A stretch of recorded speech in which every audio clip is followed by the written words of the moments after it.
2020 a été une année exceptionnelle pour les Français et pour l'économie française. La consommation de gaz n'a baissé que de 7%.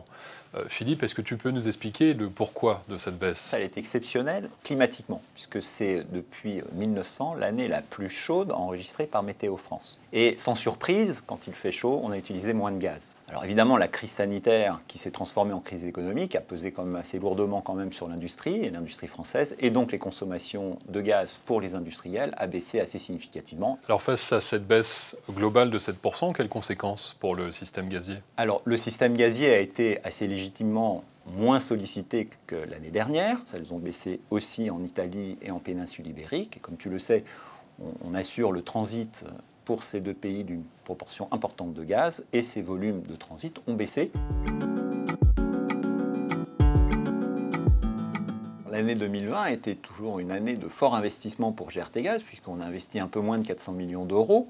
Alors les investissements sont toujours majoritairement tournés vers la maintenance sur notre réseau, vers la sécurité des biens et des personnes. Et on a aussi un investissement qui a fortement accru, plus de 30%, dans l'accompagnement de la transition énergétique. Les investissements sur la transition énergétique, il y en a une partie significative aujourd'hui qui est consacrée au raccordement des productions de biométhane. On a terminé l'année avec 214 sites qui injectent du biométhane dans les réseaux. L'ensemble de ces projets, ils représentent 3,9 TWh par an de capacité de production de biométhane et ils nous permettent de commencer à remplacer le gaz naturel fossile par du gaz renouvelable. Il faut aussi citer les investissements d'adaptation et de renforcement de nos réseaux pour accueillir ce biométhane. En particulier en 2020, on a mis en service les 3 premiers rebours qui nous permettent d'aller récupérer le gaz là où il est injecté.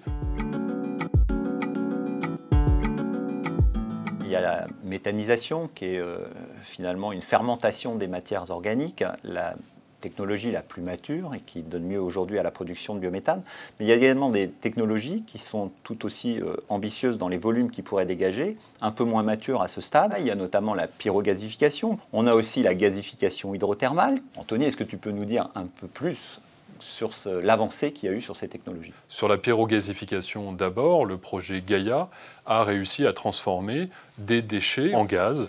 Côté gasification hydrothermale, GRTgaz a très concrètement lancé le premier groupe de travail national dédié à cette filière. Donc tout ça nous amène à espérer voir les premières unités industrielles, cette fois-ci, de pyrogasification et de gasification hydrothermale être raccordées sur les réseaux de gaz à partir de 2025 et pouvoir produire en complément de la méthanisation du gaz renouvelable et des gaz bas carbone.